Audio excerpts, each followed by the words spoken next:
धीमे धीमे, हाँ ठीक है, देन एंजॉय। तो आज का टॉपिक है हमारा do we think and how. अभी आप एक किताब पढ़ रहे थे ना, कौन सी किताब थी? Think on these things. उसमें कृष्णमूर्ति क्या बोलते हैं? हम लोगों को खाली ये सिखाया जाता है कि हम क्या सोचें, कैसे सोचें कोई बताता नहीं। दोनों में डिफरेंस क्या है?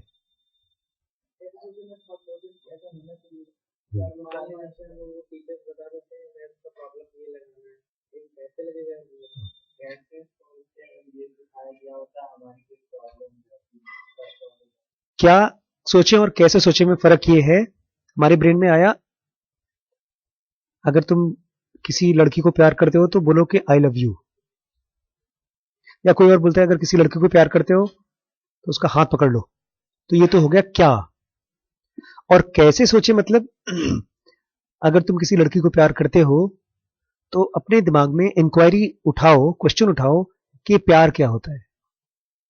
मेरे ब्रेन में जो प्यार की इमोशन आई है वो है क्या, कैसे आई, मूवमेंट ऑफ थॉट कैसे चलता है। कृष्णमूर्ति इस पर बहुत जोर देते हैं, बहुत ज्यादा। बोलते हैं अगर तुमको कैसा विचार कैसे चलते हैं ये मालूम पड़ गया तब तुम फ्री हो, तब कोई तुमको वो नहीं बना सकता गुलाम, तब कोई तुमसे मर्डर नहीं करा सकता। पता है वो जिस बंदे ने एटम बम फेंका था, कहां फेंका था? नागासाकी हिरोशिमा में। कहते हैं उसने सुसाइड कर लिया था,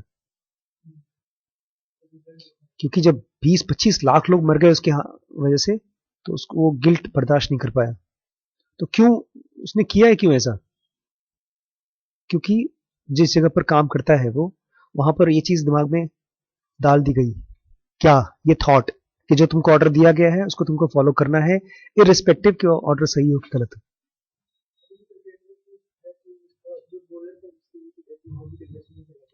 अच्छा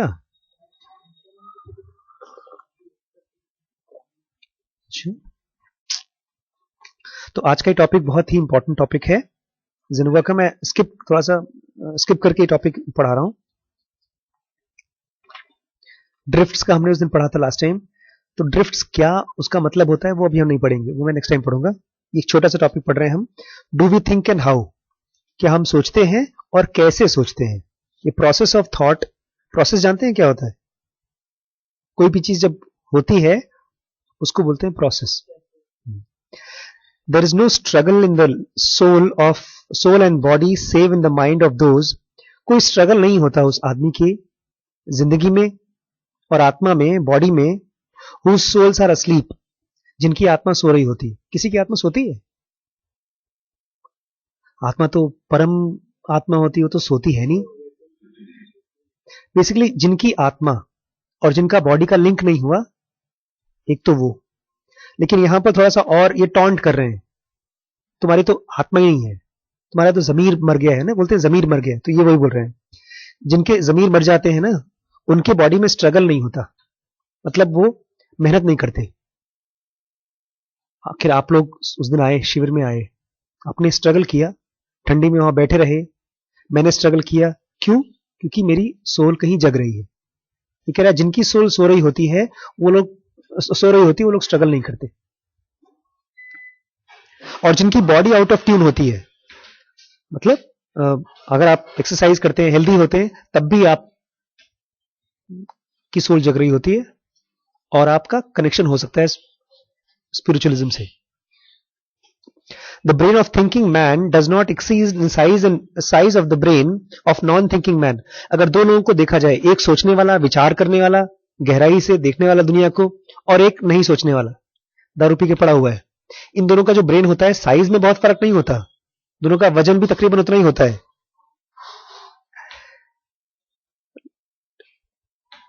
but there is a difference, फिर भी एक डिफरेंस होता है और वो डिफरेंस हमको पैदा करना है।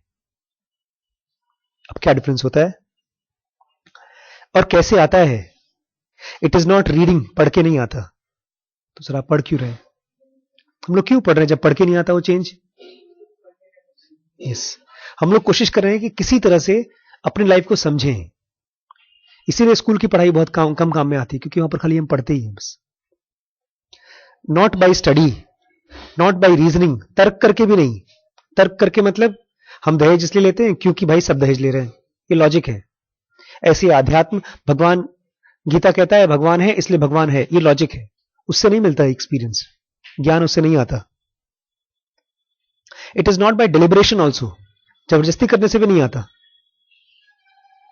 एंड नॉट सेल्फ रिक्रूटिंग, अपने आप को कहीं पर ठूस करके, जबरदस्ती करके, उससे भी नहीं आता। It furnishes immediate perception of things divine.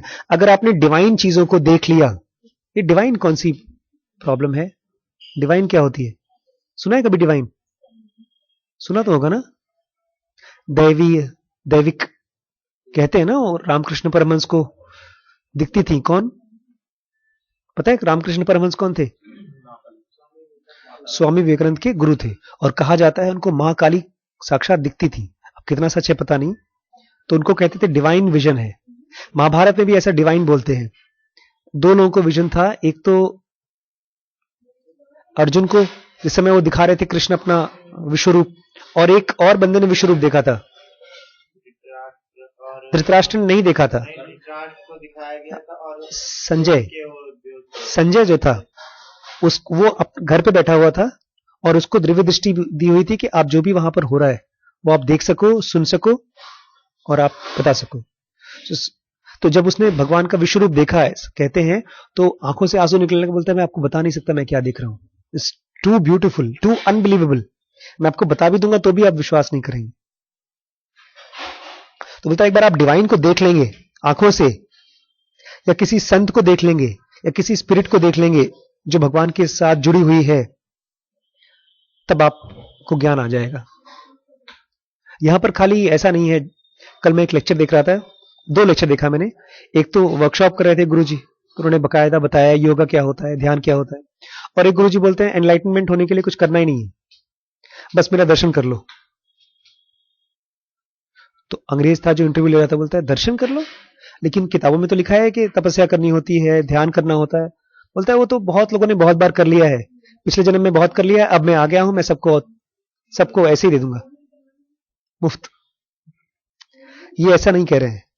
ऐसा नहीं कि आप जाइए और कहीं पर कोई गुरु जी आए हैं ऐसा आशीर्वाद दे रहे हैं, आप पैर छू लीजिए तो आप उससे एनलाइटन हो जाएंगे ना। ये कह रहा है कि किसी के साथ जुड़ जाइए। जैसे कृष्णमूर्ति के साथ एक बंदा जुड़ा था 30-40 साल से, उसकी मां कहती थी तो समझ में नहीं आता कृष्णमूर्ति क्या बोल रहे हैं, फिर भी उनके साथ रहे। उनके चाल ढाल को देख, वो किस चीजों को इंपॉर्टेंस देते हैं उसको देख। वो चाहती थी कि वो चाहे कम से कम उसके अंदर में वो लाइकिंग तो डेवलप हो जाए। एक जनोगा में एक बड़ा अच्छा चीज पहले बोला था, बोलता है हमारे मास्टर जैसे थे अगर हम वैसे हो जाएं, वो ये नहीं कहता कि जैसे हैं वैसा हम हो जाएं, जैसे थे अगर हम वैसे हो जाएं तो वो बहुत बड़ी चीज हो जाएगी। क्योंकि उनको पता है जैसे वो थे अगर मैं वैसा हो गया तब मैं वहां से वहां तक पहुंच सकता हूं। नहीं समझे? नहीं। देखिए आपने मान लीजिए सोफा देखा, लकड़ी का सोफा, वो लकड़ी का सोफा है और मैं लोहा हूं, तो मैं बोलता हूं काश मुझे कम से कम पेड़ तो बना दो। एक बार पेड़ बन जाऊंगा तो मुझे कार्व करना आसान हो जाएगा। तो मेरा मास्टर अगर एनलाइटन मास्टर है, हाँ, कम से कम उसके दिमाग में क्या आया कि उसने क्या किया, वो चीज मेरे थॉट में आ जाए, फिर मैं आगे का रास्ता पकड़ लूंगा। हाँ, यस यस। बोलता है later we shall also study the possibility when we discuss the portion 2, 3 and 4 of the mind and the cellular, molecular electronic bodies or vehicles and their vast added dimensions of consciousness। बोलता है अभी आगे जब हम पढ़ेंगे और शिविर करेंगे तो उसमें हम 3 और चीजें के बारे में पढ़ेंगे और समझेंगे। नंबर 1, इसको बोलते हैं कौन सी बॉडी? फिजिकल बॉडी, इसको आप टच कर सकते हैं। चूंकि सेल से बनी हुई है इसको हम लोग सेलुलर बॉडी भी बोलते हैं। इसके बाद थोड़ी और एडवांस जो बॉडी होती है वो है मॉलिक्यूलर बॉडी। इसको हम लोग योग में सूक्ष्म शरीर बोलते हैं, और इंग्लिश में इसको पहले भाषा में बोलते थे एस्ट्रल बॉडी। एस्ट्रल बॉडी वो बॉडी है जिसके जरिए हम सपने की दुनिया में जाते हैं, या तो आम भाषा में सपना देखते हैं। वो कौन सी बॉडी है? Astral body. लेकिन एस्ट्रल बॉडी से थोड़ा कंफ्यूजन होता है कि क्या हम आसमान में तारों के बीच में घूमेंगे, इसलिए हमने उसको जिनोगा में एज मॉलिकुलर बॉडी बोलते हैं, कंफ्यूजन कम हो जाता है। तो पहली तो हम फिजिकल बॉडी के बारे में जानते हैं, फिर मॉलिकुलर बॉडी के बारे में हम पढ़ेंगे और समझेंगे और उसको एक्टिवेट करेंगे, और उसके बाद इलेक्ट्रॉनिक बॉडी भी कहते हैं, एक और बॉडी है जिसका हम लोगों को आभास ही नहीं है। तो फर्स्ट फिजिकल बॉडी, दूसरा जिसका आभास है कौन सा, मॉलिकुलर बॉडी, और तीसरा जिसके बारे में अभी हम जानते नहीं, आभास नहीं है, कौन सा, इलेक्ट्रॉनिक बॉडी, वो और ज्यादा सूक्ष्म होता है। और ये तीनों बॉडी जब एक रिदम में आती हैं, एक साथ घूमती हैं, तब सोल का एक्सपीरियंस कर पाती हैं, आत्मा का एक्सपीरियंस करती हैं। बोलता है वो भी हम आगे समझेंगे कि कैसे उन व्हीकल को यूज किया जाता है। बट फॉर द प्रेजेंट, लेकिन अभी के लिए, what have we learn from this, अभी हमने क्या सीखा है। व्हाट इज ब्रेन, ब्रेन क्या है। Are mind and brain synonymous, synonymous मतलब एक ही है, माइंड और ब्रेन एक ही है। क्या डिफरेंस है माइंड और ब्रेन में। ब्रेन को हम टच कर सकते हैं, जैसे उज्जैल बोल्ट ने उस दिन ब्रेन निकाल के लेकर आई थी, वो ब्रेन था। लेकिन जिस खोपड़ी में से ब्रेन निकाल के ले आएंगे उसके पास माइंड होगा, माइंड खत्म हो गया। डेड बॉडी में माइंड नहीं होता।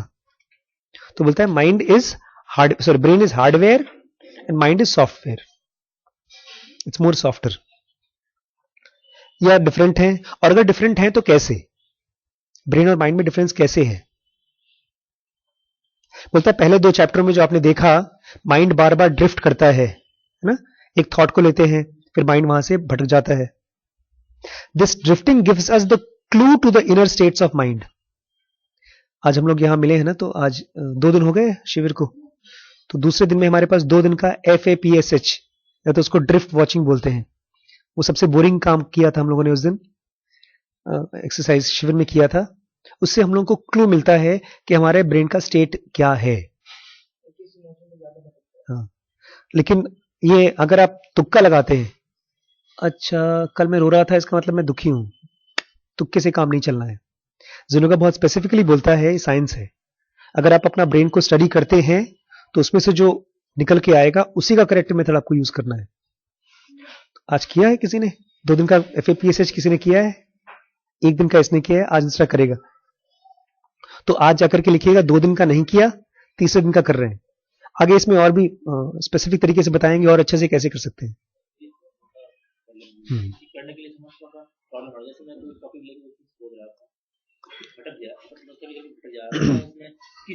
मैं बताता हूं।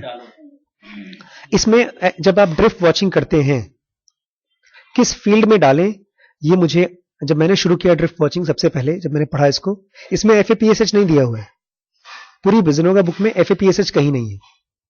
इसमें दिया है आप ड्रिफ्ट लीजिए, एक थॉट लीजिए और उसके ऊपर दिमाग अपना भटकाइए और उस भटकन को स्टडी करिए कि कौन सा ड्रिफ्ट है, कैसा ड्रिफ्ट है। मैं लिख लेता था अपने थॉट्स को, पहले तो लिखने में याद नहीं आता था कि कौन सा थॉट लिखूं, क्योंकि जब आप लिखना शुरू करेंगे थॉट आता ही नहीं, भूल जाते हैं। और वो पता है किसी रीजन से होता है, इसलिए नहीं क्योंकि हम बेवकूफ हैं, वो इसलिए होता है क्योंकि जब आप सोचते हैं लिखने के लिए आप अवेयर हो जाते हैं, और जहां पर जरा सा अवेयरनेस आता है थॉट कम हो जाता है। गुड। तो 2 काम एक साथ होता है जब आप लिखते हैं, एक तो आपका अवेयरनेस बढ़ता है उसी समय। तो अगर आपने 15 मिनट तक के लिए FAPSH किया तो आपने 15 मिनट के लिए अपने ब्रेन में 20 वोल्ट की जगह 100 वोल्ट का बल्ब जला लिया। तो ऑटोमेटिक, इसको प्री मेडिटेशन बोलेंगे हम, एक्सरसाइज हो गई। दूसरा, आप जब उनको देखेंगे, पर्दा, अरे आप सोच रहे हैं व्हाट इज जिनोगा, आपने पर्दा देखा, पर्दा से मुझे वी-मार्ट याद आया, याद नहीं आया था फिर भी याद किया मैंने, अच्छा देखूं इस पर्दे से क्या याद आ रहा है, वी-मार्ट याद आया, और वी-मार्ट से मुझे अब क्या दिख रहा है, वहां पर ढेर सारे अंडरवेयर बिकते हैं, मुझे अंडरवेयर की दुकान क्यों दिखाई दी, मुझे ऊपर खिलौने की दुकान क्यों नहीं याद आई। तो अब मैं यहां तक आया अंडरवेयर तक, तो मैंने उसको एस सेंटर में डाल दिया या तो सी में डाल दिया, सी मतलब कंफ्यूज्ड। अच्छा चलो वापस आ गए, व्हाट इज जिनोगा। जनूगा, मैंने इस बच्चे को पढ़ाने के लिए बोला, इसने तो अच्छा पढ़ा दिया, क्या पता ये मुझसे बड़ा गुरु बन जाए। अरे रुको, 2-3 सेंटेंस, इसको मैं कहां डाल दूंगा? फियर में। तो बहुत बार आपका drift watching will be also drift pushing, क्योंकि बहुत बार जब मैं सोच नहीं पाता हूं तो मैं धक्का देता हूं कि अगला थॉट क्या। ठीक, तो आप इस पर चिंता मत करिएगा कि कहां डालूं, आप इस पर चिंता करिए कि क्या लिखूं। आप 1 पेज या 2 पेज अपने थॉट्स को लिखिए। कॉन्शियस थिंकिंग होगी, आप लिख कर ले आइए मेरे पास, उसके बाद हम लोग बैठ कर यहां पर उसको वो करेंगे, एनालिसिस करेंगे। ठीक है, तो बोलता है drifting gives us the clue of the inner states of mind. आपके दिमाग में क्या चल रहा है, उसका स्टेट कैसा है, उसका क्लू मिलेगा। क्लू मतलब हिंट, हिंट मिलेगा। Whenever the brain is observed or subjected to tests by sensitive instruments, अगर कोई इंस्ट्रूमेंट लगाएंगे ब्रेन को और उसे टेस्ट करेंगे, certain subtle movements, आप देखेंगे आपके ब्रेन में कोई मूवमेंट्स होता है, certain giving off of rays, कुछ रेज निकलती हैं, certain striking of notes, जैसे अगर आप म्यूजिक में कोई बटन दबाइए उसमें से आवाज को बोलते हैं नोट्स, नोट्स आ रही हैं।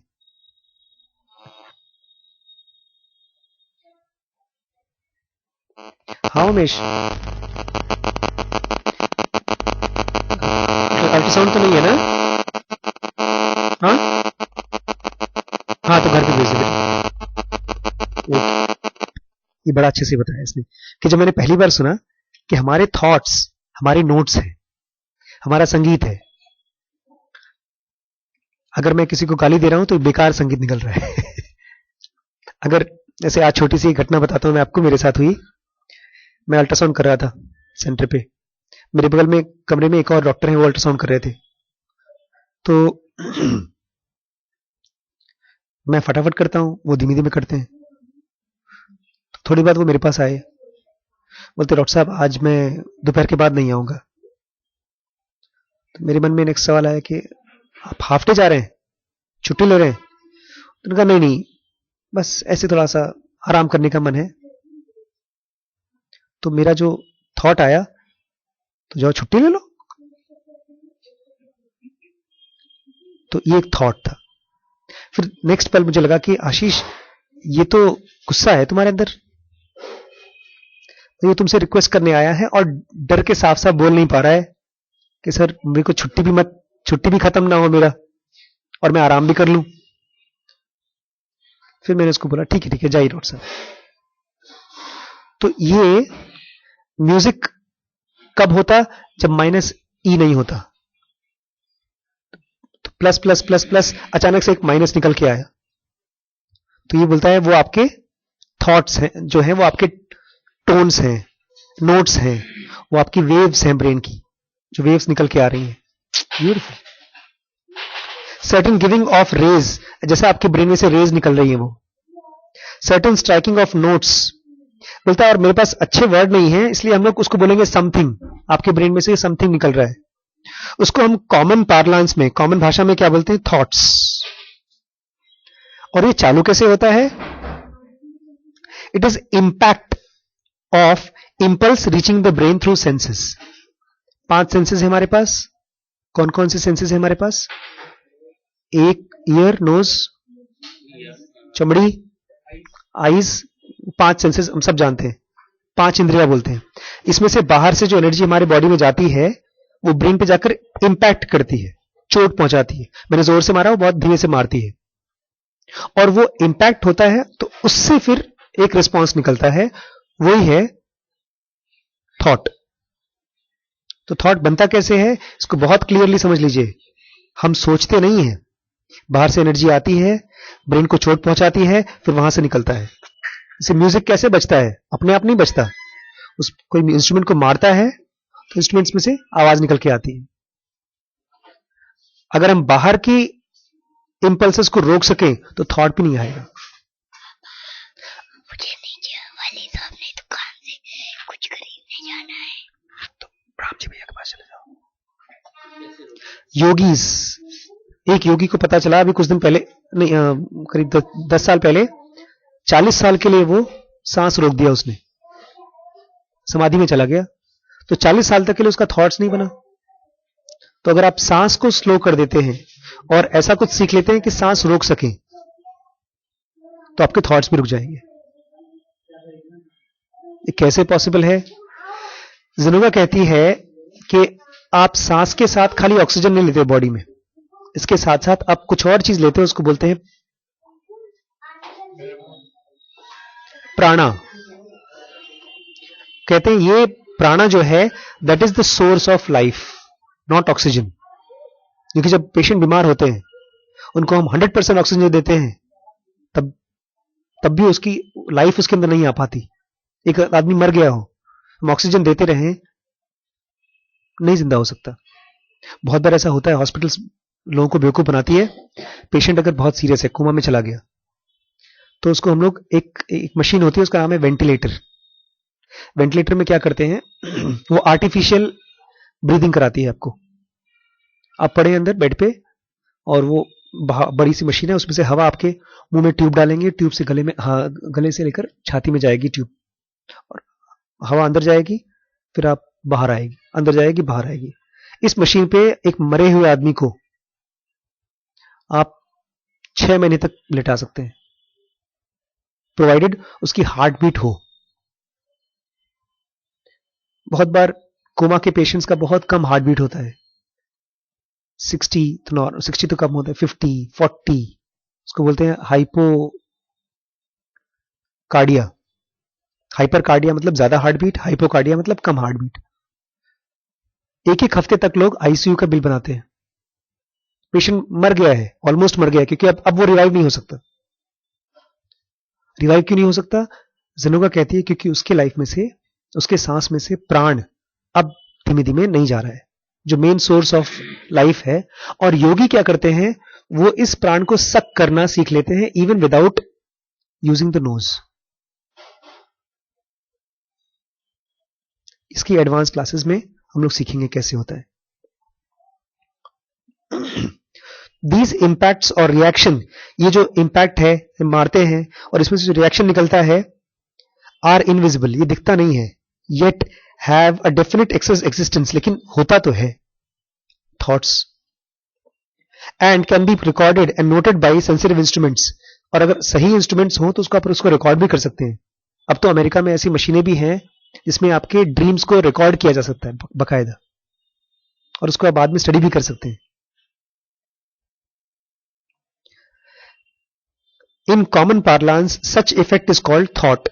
पार्लांस मतलब बोलचाल की भाषा में। बोलचाल की भाषा में इस तरह के जो वेव्स निकलते हैं आपके ब्रेन में से, उसको हम क्या बोलते हैं? थॉट्स। कोई छोटी मोटी चीज नहीं है, थॉट्स।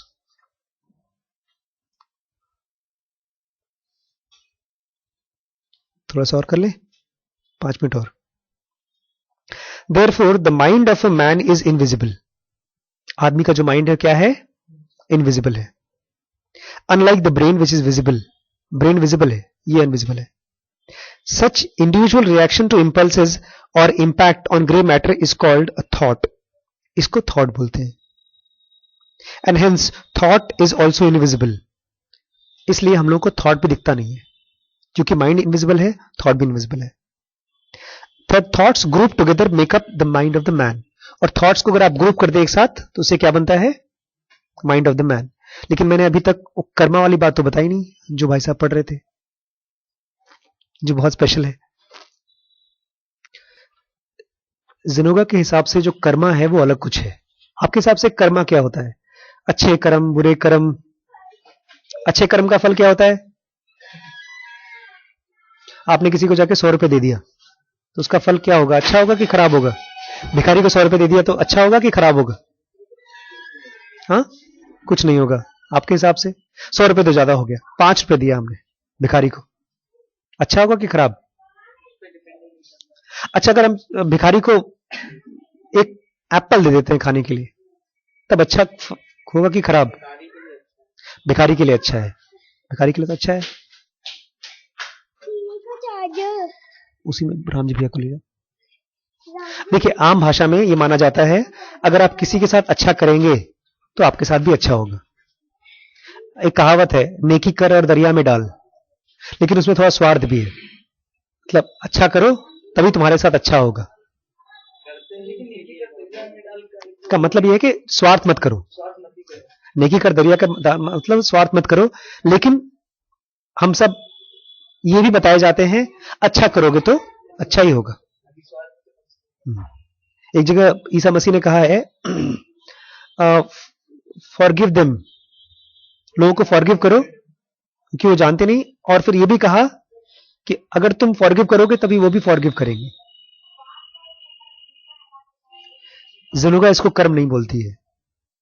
बहुत बार आपको साधु लोग बताते हैं तुमने ना आज से, बल्कि एक बड़ी अच्छी कहानी है इनके बारे में जानते हैं, भीष्म पितामह। उसमें बताया गया है भागवतम में, भीष्म पितामह लेटे हुए थे उस पे मरणशैया पर, तीर वीर लगे थे उनके बॉडी में। तो उन्होंने कृष्ण से पूछा कि ये मैंने ऐसे कौन से कर्म किए थे कि मुझे ऐसा भोगना पड़ रहा है। हाँ, श्राप मिला था। बोलते लेकिन मुझे स्पेसिफिक कर्म बताओ कि मुझे इतने बॉडी में सुई चुभे। तो कहानी ऐसी है किताब में कि वो पता नहीं कौन से 50 जन्म पहले कि 100 जन्म पहले उन्होंने बचपन में छोटे बच्चे को होते जिसमें थे, किसी चिड़िया को या किसी तितली को, पता नहीं किस चीज को उन्होंने सुइयों से चुभाया था। तब वो बड़े कन्विंस हो गए कि अच्छा अच्छा उसका रिजल्ट है ये आम तौर पर हम विश्वास करते हैं सब, इसलिए हम अच्छा करते भी हैं। कभी कभार कुछ अच्छा करते हैं तो इसलिए करते हैं, नहीं अच्छा लगता फिर भी। मंदिरों में क्यों जाते हैं हम, जो लोग जाते हो इसलिए। ज़ुनुगा के हिसाब से कर्मा क्या है? ज़ुनुगा के हिसाब से एक एक्टिविटी है जो आपके ब्रेन में होती है, उसको बोलते हैं कर्मा। कुछ स्पेसिफिक चीज आपके ब्रेन में होती है, उसी को कर्मा बोलते हैं, और कोई कर्मा नहीं। और वो क्या है? बाहर से इंपल्स एनर्जी आया, ब्रेन में पहुंचा, फिर ब्रेन में से वो एनर्जी बाहर आता है, उसको हम लोग क्या बोलते हैं? अभी पढ़ा हमने, थॉट बोलते हैं। लेकिन थॉट बनने से पहले उसकी 3 और स्टेज हैं। जैसे अगर आप पानी का बर्फ बना दीजिए, तो बर्फ जब पानी बनेगा तो धीमे धीमे बनता है। पहले थोड़ा बर्फ पिघलेगा, जो उसके कोने हैं एकदम शार्प कोने थोड़े से क्या हो जाएंगे? ब्लंट हो जाएंगे, फिर वो गोल बन जाएगा, फिर पिघलेगा। ऐसे ही जब आपके थॉट्स ब्रेन में से निकल के बाहर पहुंचते हैं, यहां से लेकर यहां तक की यात्रा में कुछ स्टेप्स हैं जो आप पढ़ा रहे थे। सबसे पहला स्टेप है प्योर माइंड एनर्जी स्टेट। बाहर से एनर्जी आई, ब्रेन में पहुंची और अभी ब्रेन में से निकली है जस्ट। तो जब सबसे पहला स्टेज है तो क्या बोलते हैं? Pure mind energy state. बहुत प्योर होती है, इसको आप बचा सकते हैं। इसी से आपकी बॉडी का टोन बढ़ता है, इसी से आपकी स्पिरिचुअल रेडियंस बढ़ती है। आपके अंदर में जो एनर्जी होती है, अगर आप इसको कंट्रोल नहीं करते हैं, छोड़ देते हैं, जो आमतौर पे हम सब नहीं करते, थोड़ा सा और आगे बढ़ती है तो उसको बोलते हैं हेल्ड इन एबियंस और थॉट्स सप्रेस्ड। कि जो थॉट है अभी तक एक्सप्रेस नहीं हुआ, दिखा नहीं अभी तक थॉट बंद हुआ। कभी कभी इसका आपको एक्सपीरियंस होता है, बहुत कम होता है। एग्जाम में बैठे हैं, क्वेश्चन का आंसर अरे सर मुझे आता है, तो इसका मतलब थॉट है लेकिन वो भी छुपा हुआ है। जब वो खुलेगा तब आप जान जाएंगे। तो ये सेकंड स्टेज है। आपका क्वेश्चन का आंसर एग्जाम में वो सेकंड स्टेज पर फंस जाता है। इसके बाद थर्ड स्टेज होता है, उसको हम बोलते हैं मेंटल पिक्चर्स, कि पिक्चर्स के फॉर्म में आ जाता है। अगर यहां पर भी आप नहीं रोकते अपने थॉट्स को, तब बनता है एक्शंस एंड फीलिंग्स। जैसे डॉक्टर साहब आज मैं छुट्टी ले लूं, आप मेरा काम कर लेंगे? मैं तुम्हारा काम क्यों कर लूं? मैंने अभी बोला नहीं है, मैंने खाली दिमाग में सोचा है। ये कौन सी स्टेज में है? थर्ड में। फर्स्ट भी नहीं, सेकंड भी नहीं।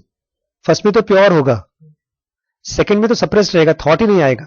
थर्ड में है अच्छा, मान लीजिए मैंने यहां पर भी रोका नहीं, थर्ड स्टेज पर भी नहीं रोका, फोर्थ स्टेज है, क्यों? आप छुट्टी क्यों लेंगे? क्या मैं छुट्टी नहीं ले सकता?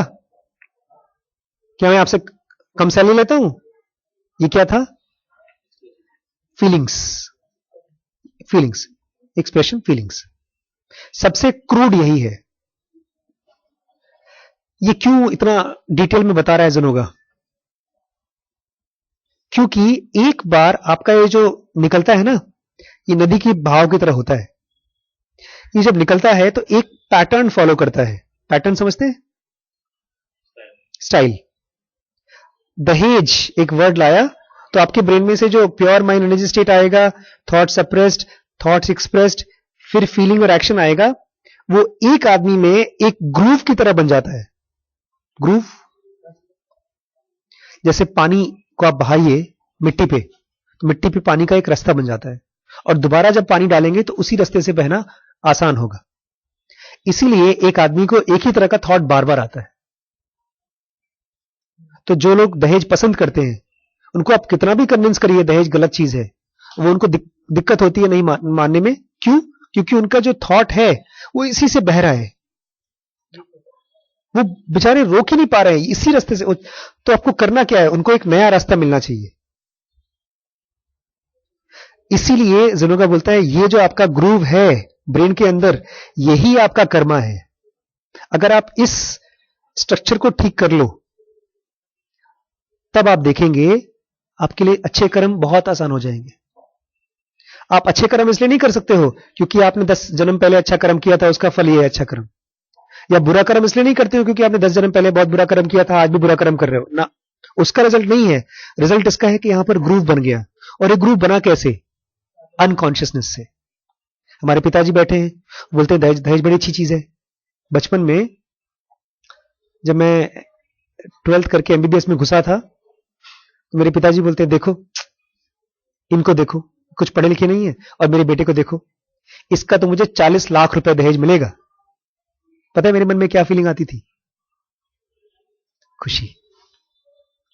इसलिए नहीं कि दहेज का पैसा मुझे मिलेगा, मुझे बड़ी खुशी होती कि मेरे पिताजी मेरे ऊपर गर्व कर रहे हैं। ज्यादा बच्चे टॉप इसलिए करते हैं। अब वो जो खुशी थी वो क्या हुआ? दहेज के लिए मेरा एक खास ग्रूव बन गया। उसको तोड़ने में मुझे बहुत दिक्कत हुई थी। जब मेरी शादी हुई, मेरे पिताजी बोलते हैं कुछ दे पाएंगे तुम्हारे ससुर? मैंने कहा हाँ। वो कहते हैं कि गुजरात में 1 रुपया दिया जाता है। तो मेरी मां बोलती है इस बदतमीज से बात करने की जरूरत ही नहीं है, ये तुमको भिखारी, शादी में भिखारी बनाएगा। गुस्से में। उनका गुस्सा क्यों था? क्योंकि उनका दहेज के लिए एक लाइकिंग था। और मैंने क्यों बोला कि 1 रुपया मिलेगा? क्योंकि मैंने दहेज के लिए एक नया ग्रुप बना लिया था। ग्रुप समझ रहे हैं ना आप?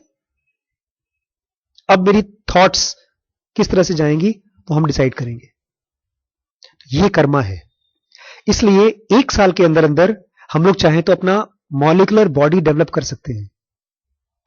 क्यों? क्योंकि सारा मैजिक ब्रेन के अंदर का है। अगर जो न्यूरॉन के कनेक्शन यहां लगे हुए हैं अगर नए बन जाएं तो आप देखेंगे डीप मेडिटेशन होना बहुत आसान है। ये खाली एक तरह से रीवायरिंग है। आपकी जो एनर्जी बाहर निकल रही है वो ऑटोमेटिकली अंदर जाएगी। ऐसा नहीं कि आपको एक पैर पर खड़ा होकर के 20 साल तक तपस्या करना पड़ेगा। ये जो 20 साल 30 साल की तपस्या का बात करते हैं, they don't talk about time, they talk about intensity. कितनी इंटेंसिटी से आप काम करना चाहते हैं। Intensity is very different. लेकिन चूंकि अब लोग नहीं जानते थे पुराने जमाने में, तो साल बोल देते थे लोग बोलते थे 100 साल तक रावण जो है वो तपस्या कर रहे हैं। It is not about time, it's about intensity. Yes. So Karma is not आपने क्या किया था और उसका फल क्या होगा। कर्मा इज आपके ब्रेन में pure mind energy state, suppress thought, express thoughts, feelings और एक्शंस कैसे निकल के आ रहे हैं। आज मैंने नया कर्म बनाया।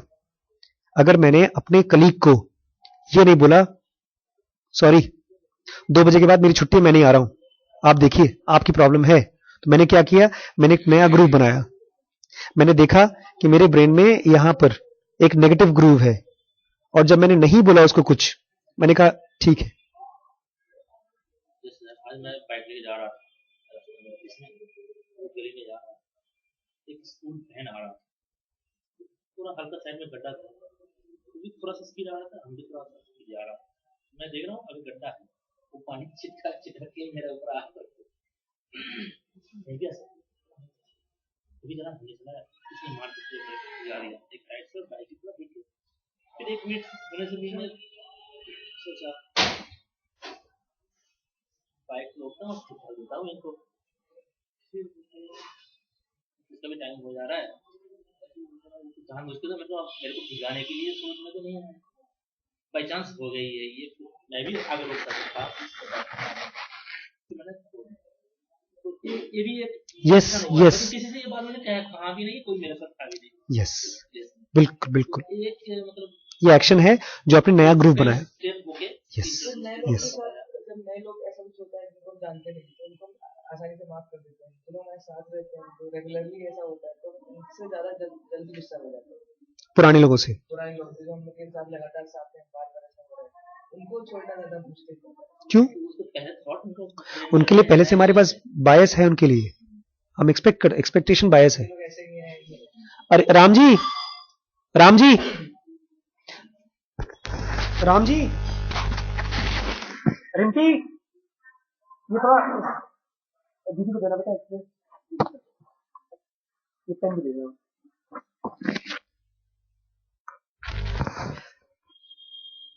आज हम 5 लोग यहां पर ये जान के जाएं, अगर कोई बोलता है बेटा अच्छा करेगा तो अच्छा होगा ना, कब अच्छा होगा? जब अपने ब्रेन के न्यूरॉन्स को ठीक कर लोगे। कहता है the specific expression of words, आप कौन से वर्ड्स यूज करोगे और एक्ट्स या कौन से कर्म करोगे, कैसे काम करोगे, is modified by culture, character, education, circumstances, environment, individual health etcetera. ढेर सारी चीजें हैं। एक तो आपका कल्चर कैसा है, आप मुस्लिम हो, हिंदू हो, क्रिश्चियन हो कि नहीं। कल हम एक मुस्लिम भाई के यहाँ शादी में गए थे तो उनके यहाँ लेडीज का अलग पर्दे के अंदर रहते थे एट होम में, और जेंट्स यहाँ पर अलग थे। कल रिम्पी और मैं जैसे प्रमोद पैलेस में घुसे, रिम्पी बोलती है आशीष मैं गलती से आ गई, मुझे तो यहाँ होना नहीं चाहिए। तब उसने कहा नहीं मैडम आप पर्दे के पीछे वहां पर आप चले जाइए, वहां लेडीज है। तो कल्चर, कैरेक्टर, आपका कैसा कैरेक्टर है, बचपन से आपने अपने आप को झूठ बोलने के लिए अलाउ किया है या नहीं, वो कैरेक्टर है। आपने अपने आप को कुछ भी करने के लिए अलाउ किया है या कंट्रोल करके चले हैं, रेगुलेट करके चले हैं। एजुकेशन कितनी है, कोई कम पढ़ा लिखा है, कोई ज्यादा पढ़ा लिखा है, तो उससे भी बहुत फर्क पड़ता है। परिस्थितियां कैसी हैं, छोटी मोटी चीज है, 10 रुपए जमीन पे गिरा है तो हम ईमानदारी कर देंगे ये तुम्हारा है भैया, अगर 1,000 का नोट पड़ा होगा तो उठा के जेब में रख लेंगे। एनवायरमेंट, ठंडा ज्यादा है तो हम टाल देंगे कि आज नहीं करेंगे कल कर लेंगे, सुबह लेट उठ जाएंगे। और इंडिविजुअल हेल्थ, हमारी सेहत कैसी है, गला बैठा है तो आज ही लेक्चर देंगे एटसेट्रा। ये सब भी डिक्टेट करती हैं, लेकिन इन सब को चेंज कर सकते हैं प्रोवाइडेड हम अपने ग्रुप को चेंज करना चाहें तो। ये जिस दिन मुझे मालूम पड़ा, मुझे लगा आशीष तुमने पिछले 1000 सालों में, 1000 जन्मों में जितने खून, जितने पाप, जितने भी कर्म किए वो सब खत्म हो सकता है। वो तो छोड़ो, वो तो पुराने जन्म के, इस जन्म में भी पिछले मैंने 20 सालों में कितने पाप किए वो सब खत्म हो सकता है। ये तो ऐसा उसका नहीं है, मैं बताता हूं, लेकिन ऐसा था जैसे कि मैंने पिछले 25 सालों में, ये मुझे मालूम पड़ी थी 6 साल पहले, अब हो गया मैं 38 का, 30 सालों में मैंने ढेर सारे पाप किए थे। तो ऐसा था जैसे मैंने ढेर सारे बैंक से लोन ले रखे हैं और जुनूबा ने कहा सारा लोन माफ। मुझे बड़ा राहत मिला यार, मुझे संत बनना था और मेरे सारे लोन माफ। तो ये जान के जाइए आपके भी 5 के, हम 5 के सारे लोन माफ, जो हमारे ऊपर थे लोन बुरे कर्म के, सब खत्म।